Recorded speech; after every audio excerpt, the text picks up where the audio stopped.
We ready? All right, good morning, everyone, and thank you all so very much for being here on this rainy Monday. I'm proud to be joining actor and humanitarian Sean Penn and members of his team at Community Organized Relief Effort, or CORE, as well as Alderman Villegas, Jose Andres of World Central Kitchen, Yusef Jackson of Rainbow Push, and our Department of Public Health Commissioner, Dr. Allison Arwady. Since COVID-19 reached our city, I've been praising the incredible work of countless individuals who have stepped up to serve their city and their fellow Chicagoans.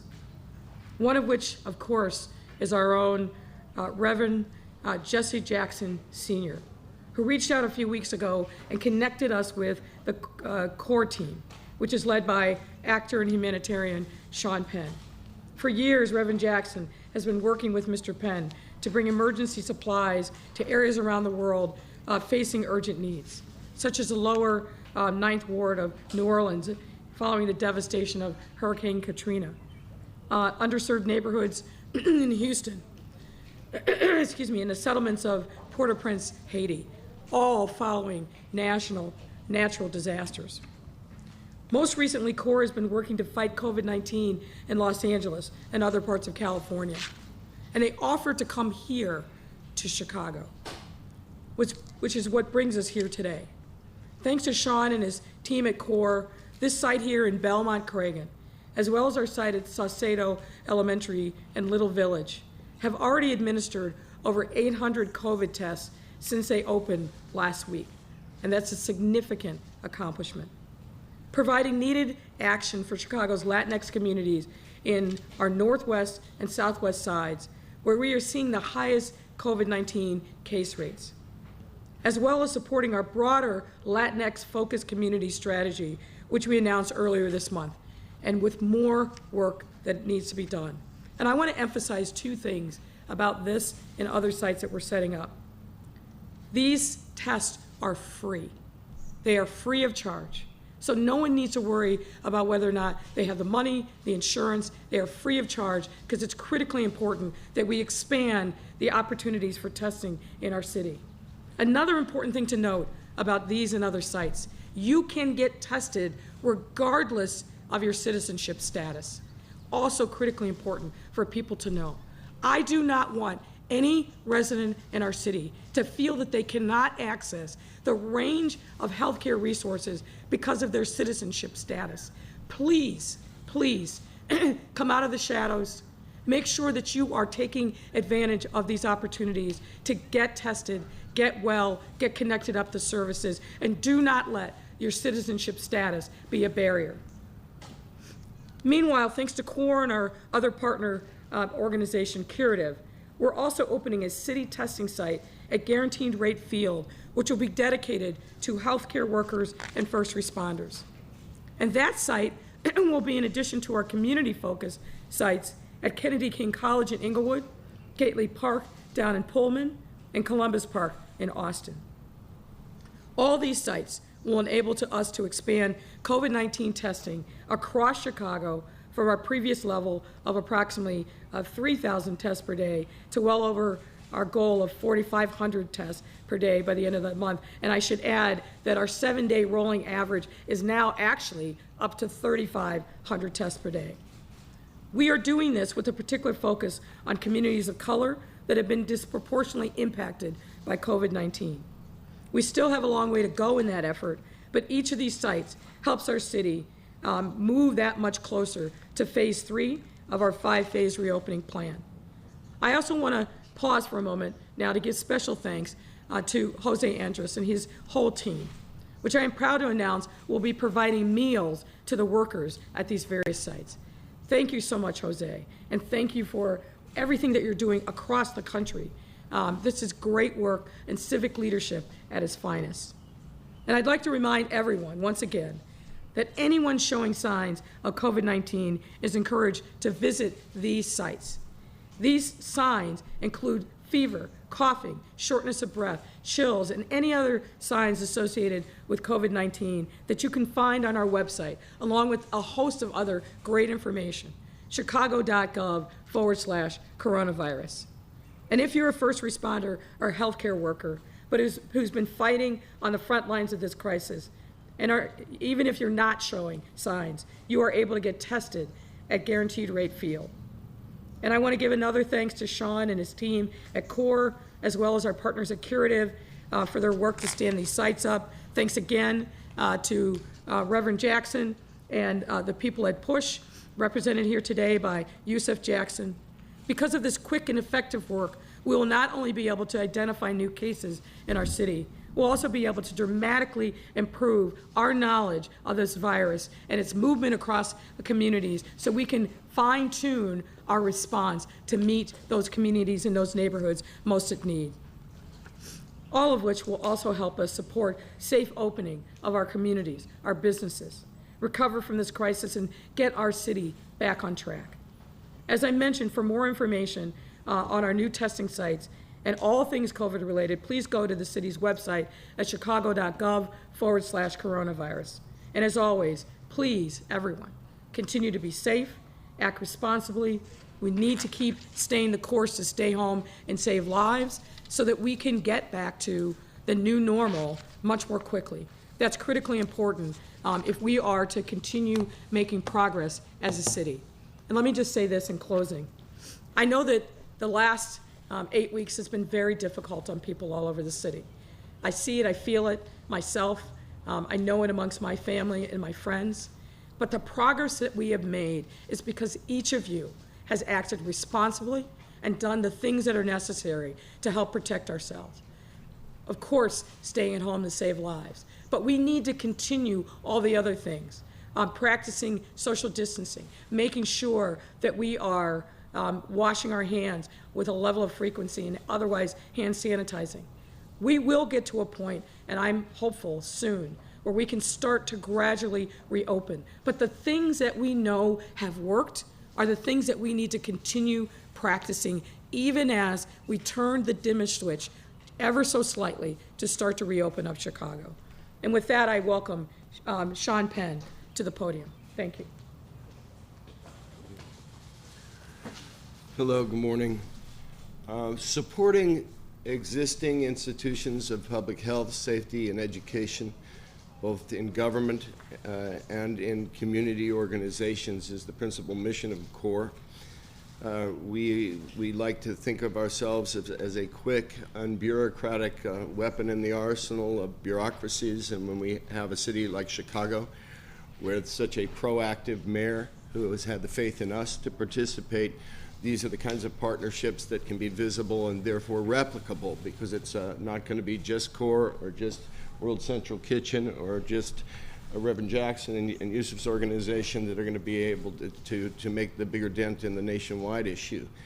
So one of our big missions is to do what we do and do it well in solidarity and partnership with these organizations. Partnership is the part that I'd like to focus on in particular before I pass this off to my friend Chip Andres.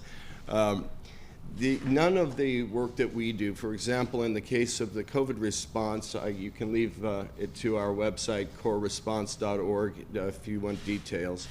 But our COVID-specific response is pretty much at the moment with a readiness to pivot. As we know, testing may take a fluid change in the way that it happens or in the access to the technology as it evolves. But right now, our lane is testing and tracing. And testing and tracing doesn't do much if you have to quarantine someone who is in a food desert or without financial assistance enough to take care of their families in that way. So without partners like World Central Kitchen, for example, with whom we have worked and have a great and actually unneurotic partnership. One of the things we see all over the world in NGO work is a kind of competitiveness.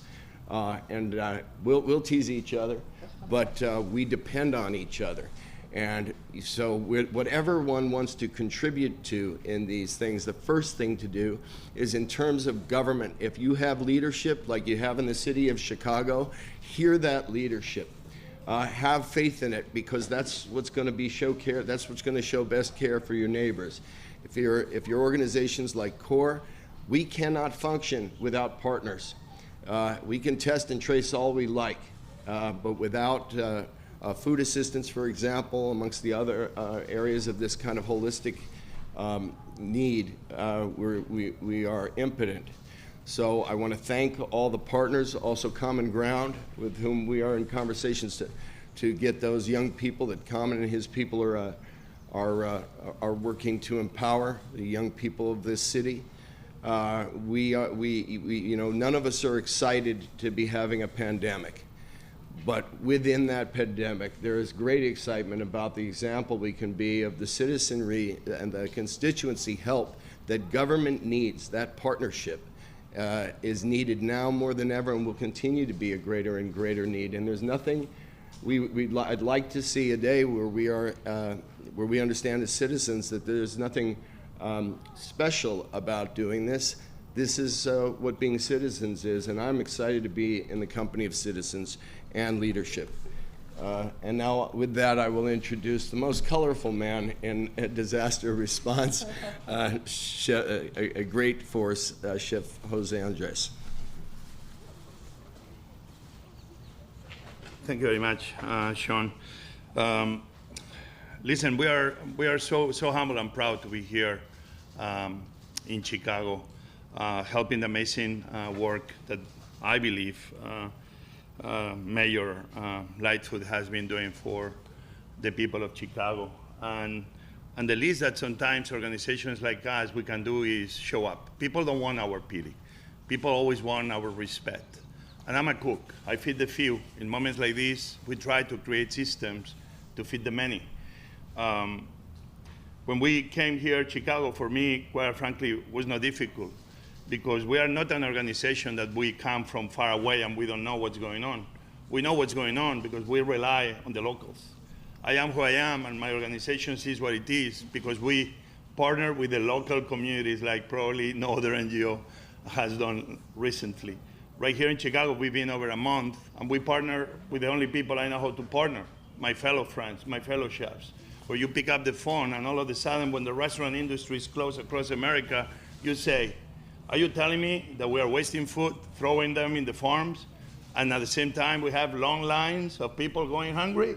Let me tell you, we don't believe in long lines, we believe in long tables. And no better that cooks and restaurants used to put at the service of the system of making sure that nobody is hungry, especially through an emergency. So here we have more than 15 restaurants. We're going to be adding more in the next days, Mayor, where, quite frankly, we're very proud. Money we get donated, we channel it through the restaurants. We put the restaurants back to work. We make sure that they do things better than anybody in terms of how we take care of our people, how we keep distance in the kitchens, in the restaurants, how we make sure we deliver the food in the right, healthy way. We've been doing this since we began in Yokohama already many months ago in Japan when we partnered with the Japanese government to take care of the Princess cruise ship. So we've been on this feeding during Corona for quite some time. And for me, being here next to the mayor, trying to use helping whatever the city may need, being here with Sean Penn and CORE, where, quite frankly, my organization is called World Central Kitchen. If I tell you how I created it and why, I was in Haiti right after the earthquake, and just watching how this man that came out of nowhere took care of almost creating an entire city out of the rubble to take care of thousands of Haitians in the middle of nowhere. To watch Sean just acting from the beginning almost on his own, just to say, we need to bring organization where here is chaos, is what gave me, to the degree, the push for me in the back, saying if he's doing that, me as a cook, I can be bringing one meal at a time to make sure that that meal is the beginning of a better tomorrow. So again, thank you, Mayor, for having us here in your city. We are gonna be here until you need us, no more, and hopefully this is sooner rather than later, because I have 2 restaurants that I wanna be opening in the next year, and I cannot wait that one day we can win against this virus and you start going back to business one day. But in the meantime, again, thank you for having us, and I wanna introduce from the Rainbow Push Coalition, Yusef Jackson. Sometimes we are different people from the different parts of the world that we don't know each other and we have no common ground. It's amazing what the Jackson family, what they've done through the history, and especially what Rainbow Push Coalition is doing, and we're gonna be partnering with them in many of the communities that they know best. And for that, I'm really super honored. And on top of that, his wife is from Spain, my wife is from Spain, and him and I, we love to go on vacation to the same part in the south of Spain. If you there don't believe that this is gonna be an amazing partnership, well, here you have the proof. So for you, Yusef Jackson. Thank you very much.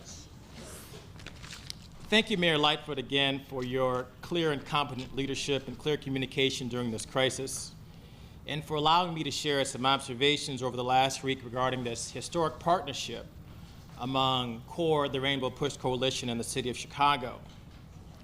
Our understanding of COVID-19 evolves, and the city continues to demonstrate the courage to accept input from the community and support from CORE.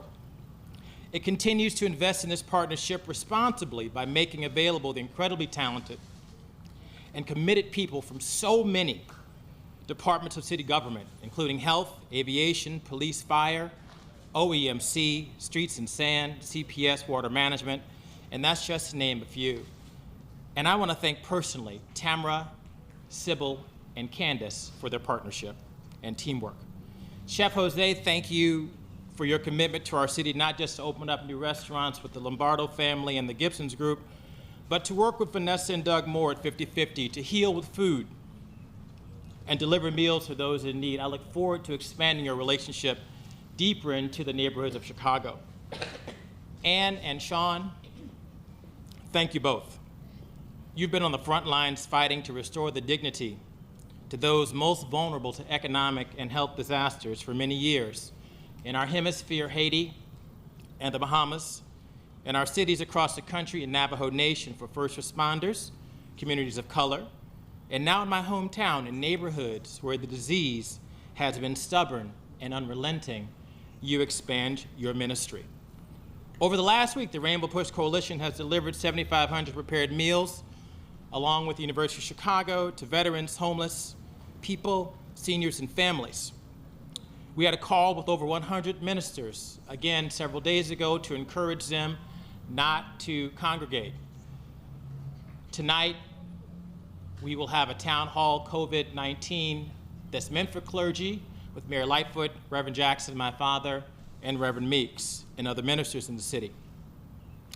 Today marks the 4th day since we started the important work of COVID-19 testing at Maria Salcedo School.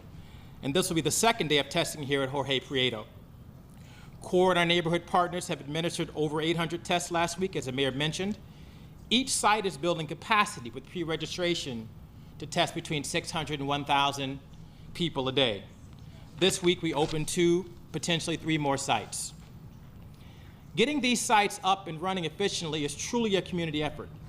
We are working with dozens of churches, pastors, community leaders, influencers, civic groups, and civil rights organizations to staff these sites. The people working on these sites are brave and dedicated. Those working on these sites play a critical role in controlling the disease and reopening our businesses. They are doing the hard work for the city to meet its metrics, and we thank you. I'd like to recognize the extraordinary efforts of Jolene Lozano and her family from Healthyhood Chicago, as well as Reverend Jeanette Wilson from the Rainbow Push Coalition. In many ways, each of us is on the front lines. This disease is indiscriminately affecting all of our lives in its effect on our businesses, families, and friendships. In other ways, it is very discriminating in its effect on poor people, blacks, Latinos, immigrants, the elderly, and people with pre-existing health conditions. Some of us are donating to charities, others of us are supporting local businesses, and still others of us have time and expertise to offer. Some are being personally responsible and simply staying at home. And now there's another element to personal responsibility. We must take advantage of the opportunity to test. Testing is the first important component of contact tracing. The sites have the capacity. Now please come and do your part. Sign up in advance or drop by, drive up or walk up, get tested. The test is administered free to you, whether you have symptoms or are asymptomatic. Please come. Alderman?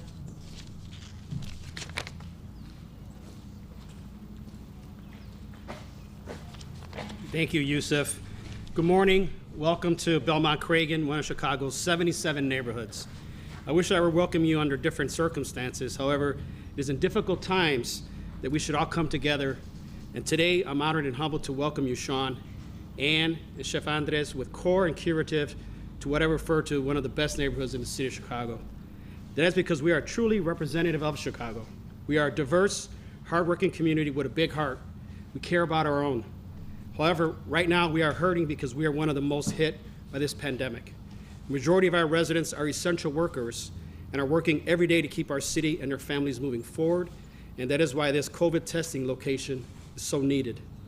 Reaching our testing goals in as many areas of the city of Chicago as possible will help us further understand this pandemic and ultimately help determine when the city can successfully move between the phases of protecting Chicago.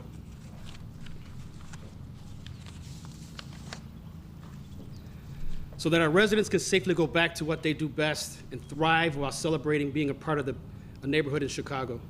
Sean, Chef, you're always welcome in our community. We social distance with the best of them, and I can tell you that there's a lot of culinary and acting talent here in Belmont-Cragen.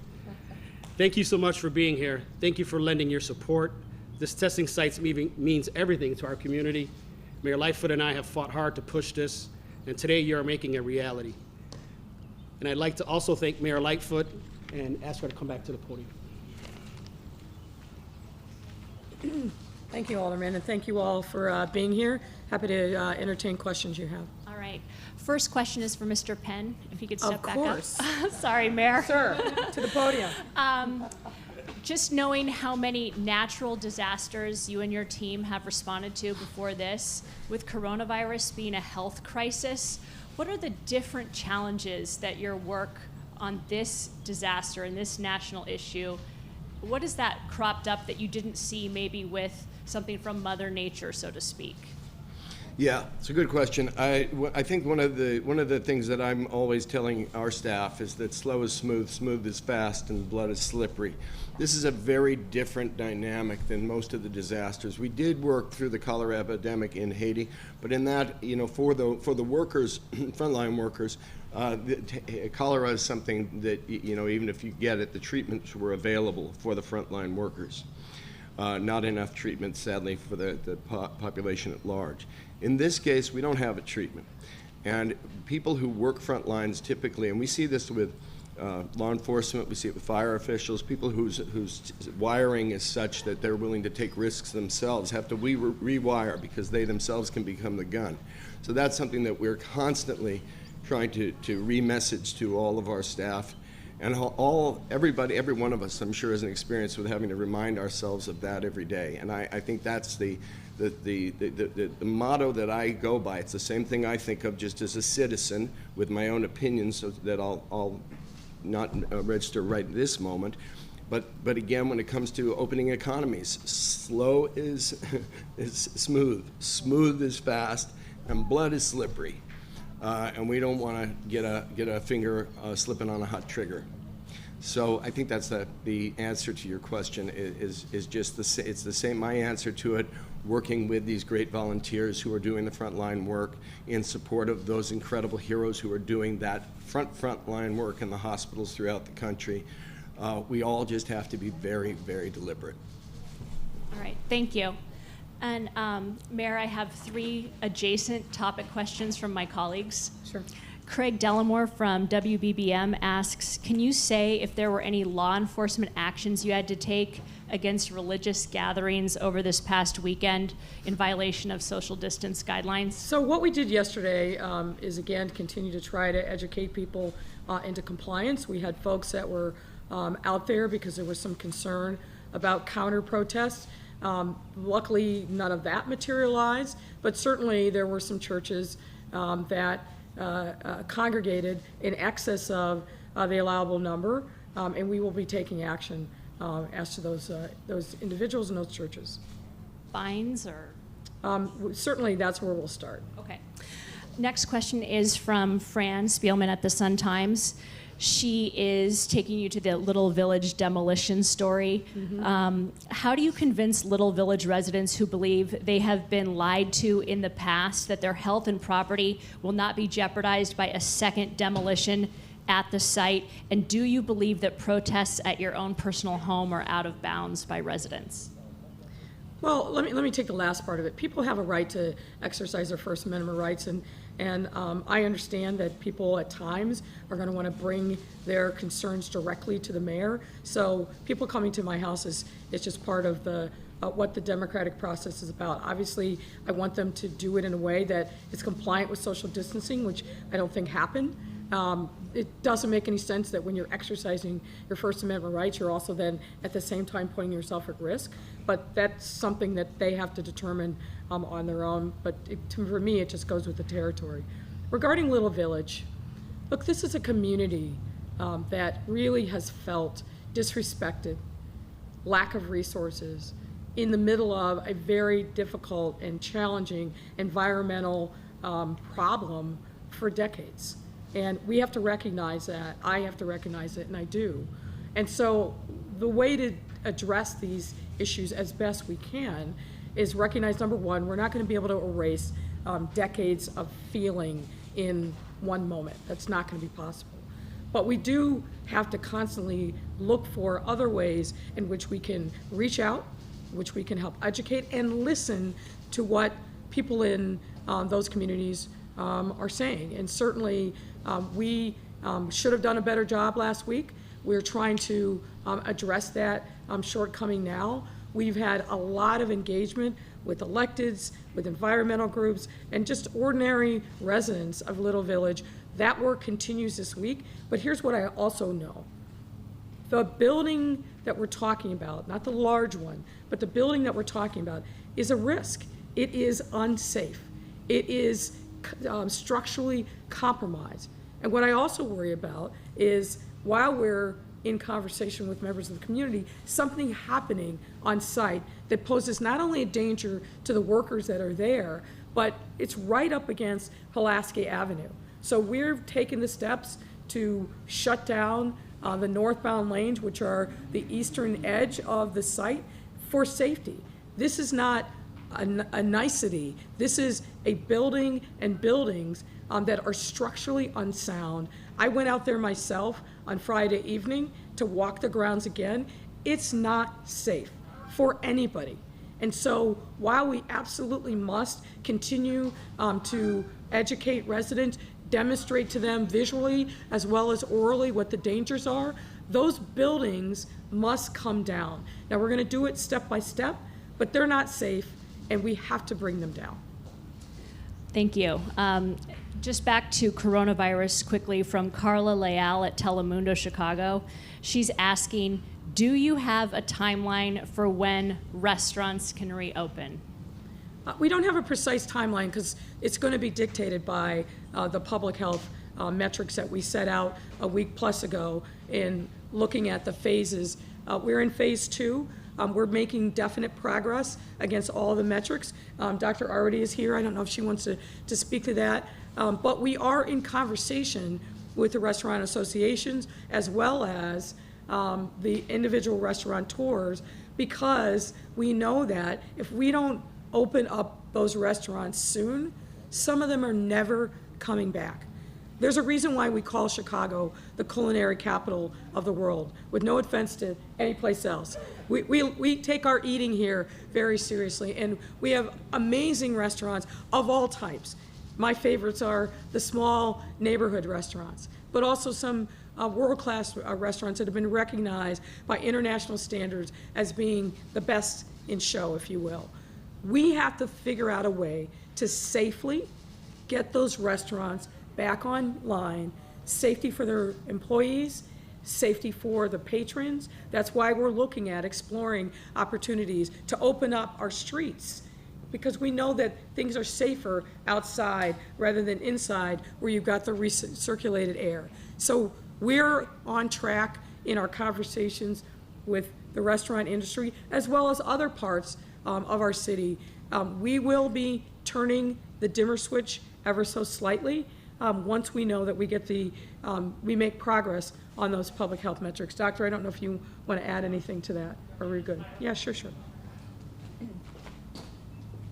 So I'll just say broadly, we'll be sharing some updates a little bit later in the week with some graphics, but we are absolutely on track. We are making progress because Chicagoans broadly have been doing a good job of abiding by the stay-at-home order and staying home to save lives. So in the 4 major areas that we track, cases, of course, is the most important. We've seen continued flattening improvement in the overall cases. We're starting to see some of those declines that we need to see in the serious outcomes, things like hospitalizations, ICU, and overall we're watching really closely but feeling like things are going in the right way. In the 3 other capacity areas, so that's the hospital capacity, we're making increasing progress there, feeling very good about where we are there in terms of moving to stage 3. In the testing capacity, thanks to work exactly like where we're standing today, I'm very confident that we will be where we need to be by the end of the month. And then similarly in our response capacity, building up the contact tracing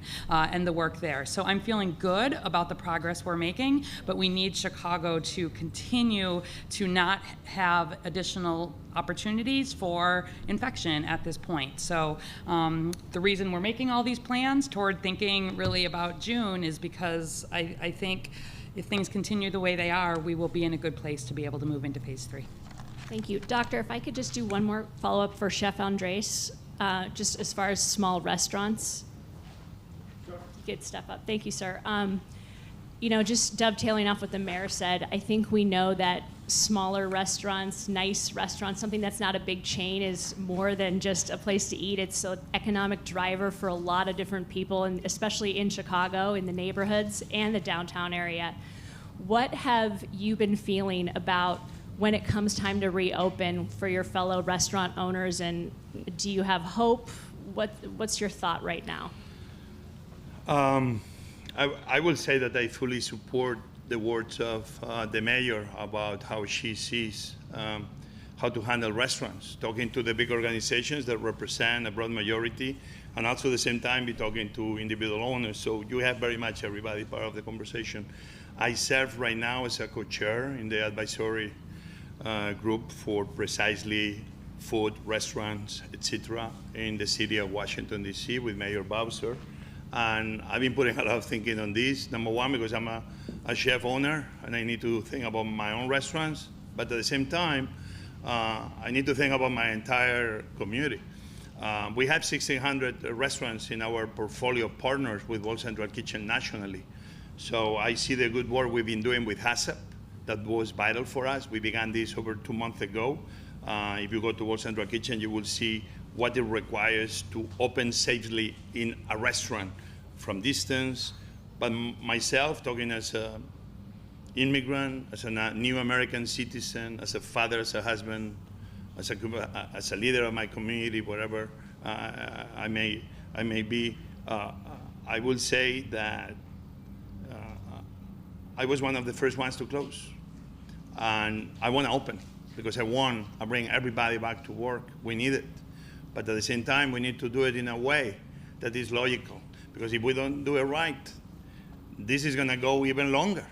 So let's follow our health experts, our leaders, that they're guiding us. It's not easy to be a leader right now.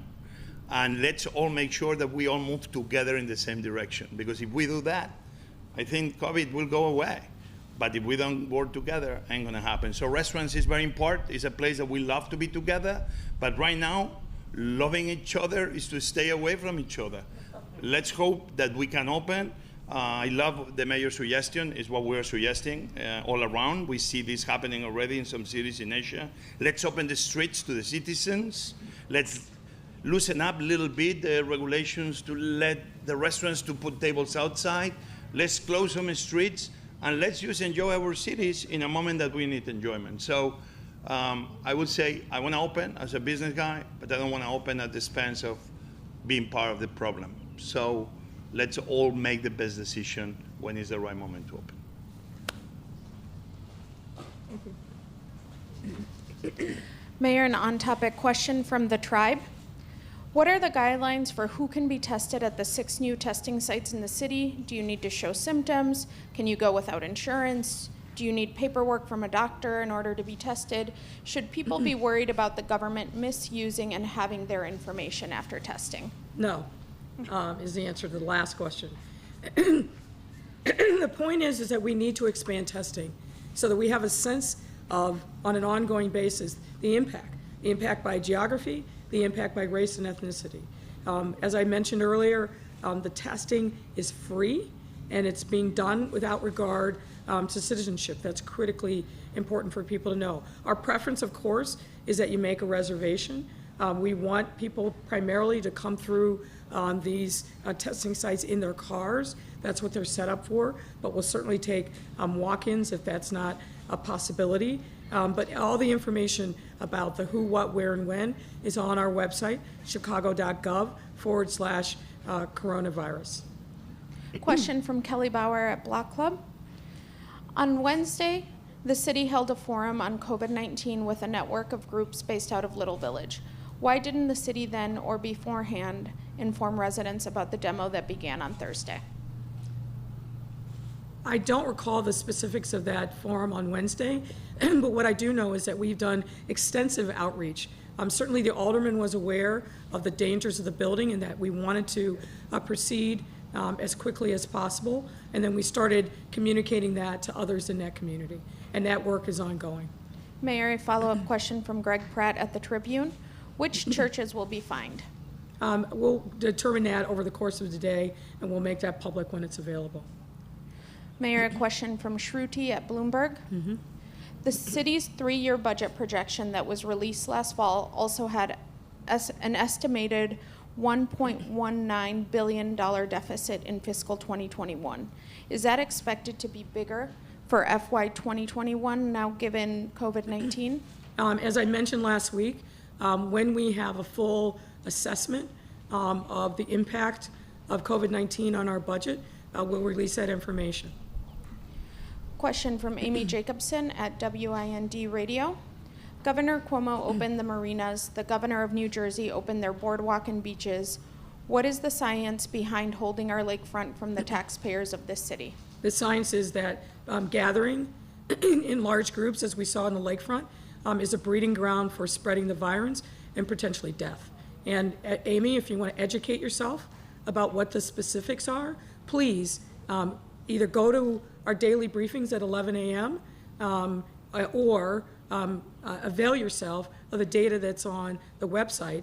Do that rather than whipping up a frenzy based upon things that are said that are completely untethered from the facts. That's not helpful.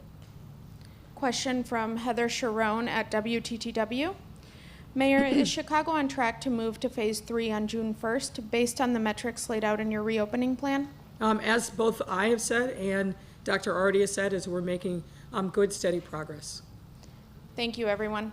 Thank you all.